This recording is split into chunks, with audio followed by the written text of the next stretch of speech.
हमने गंगा एक्सप्रेसवे को मिर्जापुर मां विंध्यवासिनी धाम से होते हुए भदोई, काशी, चंदौली होते हुए गाजीपुर को जोड़ने के लिए, पूर्वांचल एक्सप्रेसवे को चंदौली और सोनभद्र, शक्तिनगर तक जोड़ने के लिए, गंगा एक्सप्रेसवे को प्रयागराज से चित्रकूट तक बुंदेलखंड एक्सप्रेसवे के साथ जोड़ने और इसी गंगा एक्सप्रेसवे को मेरठ से हरिद्वार के बीच में गंगा के पैदल जो भी उसमें आएंगे, अलाइनमेंट तय होने के बाद हमारी तो हार्दिक इच्छा है कि इसमें सुख तीर्थ भी आए और विदुरकुटी भी इसमें शामिल हो, क्योंकि दोनों हमारे पौराणिक तीर्थ हैं, भारत की विरासत के प्रतीक हैं।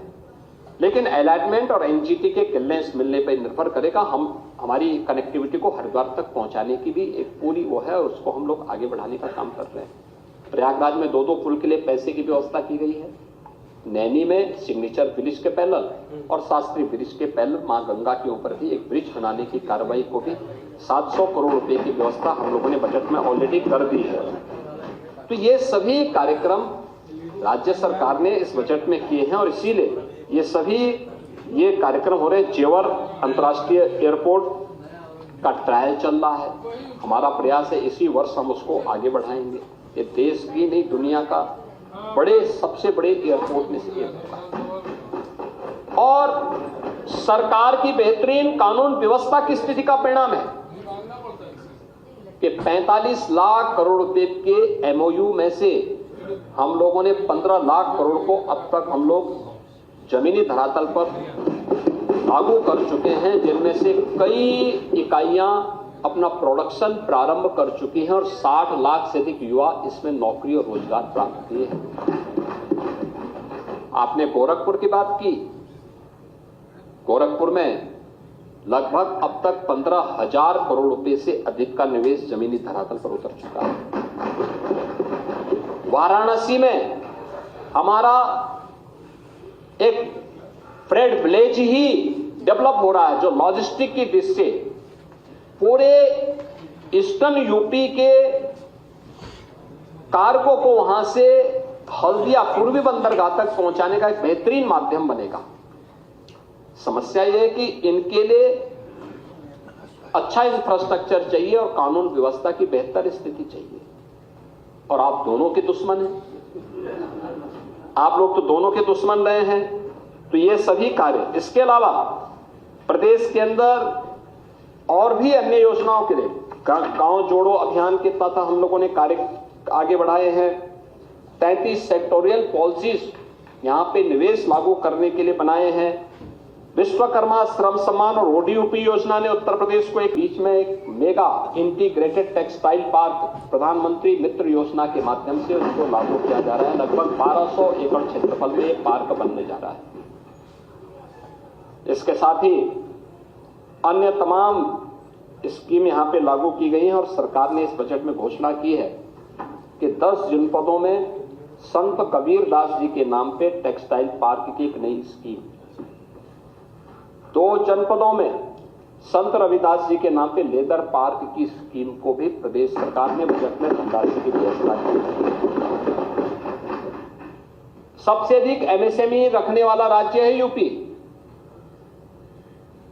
96 लाख एमएसएमई यूनिट यूपी के पास है और केवल रजिस्ट्रेशन पर 5 लाख की सुरक्षा बीमा प्रदान करने वाला राज्य अकेले यूपी है देश के अंदर। हमने वो भी व्यवस्था की है और इसीलिए राज्य सरकार के द्वारा जो एक ईमानदार पहल की गई, चाहे वो ईज ऑफ डूइंग बिजनेस के लिए निवेश मित्र पोर्टल के माध्यम से निवेशकों के लिए, निवेश सारथी पोर्टल के माध्यम से एमओयू मॉनिटरिंग के लिए, और चाहे प्रोडक्ट जब कोई यूनिट अपना प्रोडक्शन प्रारंभ करती है तो सरकार के द्वारा इंसेंटिव वितरण करने के लिए भी हम लोगों ने जो मैकेनिज्म तैयार किया है वह हर एक व्यक्ति को अपनी ओर आकर्षित करता है। और इसीलिए आज ये उत्तर प्रदेश जो कभी देश के विकास का एक ब्रेकर माना जाता था, आज वो भारत की इकोनॉमी का एक ब्रेक थ्रू के रूप में लोग इसको स्मरण कर रहे हैं कि यह भारत की इकोनॉमी का एक ग्रोथ इंजन बनकर के उभरा है। ये 8 वर्ष के अंदर किए गए प्रयास का ही परिणाम है। पावर सेक्टर में भी आप लोगों ने बहुत सारी चीजों की चर्चा आप लोग करते हैं, अनर्गल लाभ करते हैं, बिना देखे करते हैं। आप लोगों ने तो उत्तर प्रदेश को अंधेरे में छोड़ा था। बिजली का इंफ्रास्ट्रक्चर भी नहीं दिया था। ट्रांसफार्मर चल जाता था तो महीनों और कभी कभी तो सप्ताह तक एक जनपद में एक सप्ताह आएगी, एक दिन में एक सप्ताह रात्रि को, और वो भी पूरी लाइट नहीं होती थी और चंदा इकट्ठा होता था। आज तो ऐसी स्थिति नहीं, आज तो समान रूप से बिजली मिल रही है। और प्रदेश के अंदर न केवल पावर प्रोडक्शन हमने बढ़ाया है, बल्कि यहाँ की खपत को ही बढ़ाया। 16,000 मेगावाट बिजली की खपत हो पाती थी मात्र 17 तक, आज वह पीक सीजन में 33,000 मेगावाट तक पहुंच रही है, क्योंकि समान रूप से वितरण हो रहा है। हम लोगों ने तो कोई जाति नहीं देखी, कोई क्षेत्र नहीं देखा, कोई अन्य नहीं देखा। पूरे प्रदेश के अंदर जिला मुख्यालय, तहसील मुख्यालय, ग्रामीण क्षेत्र, 3 प्रकार की कैटेगरी तय करके सबको सुविधाएं दी।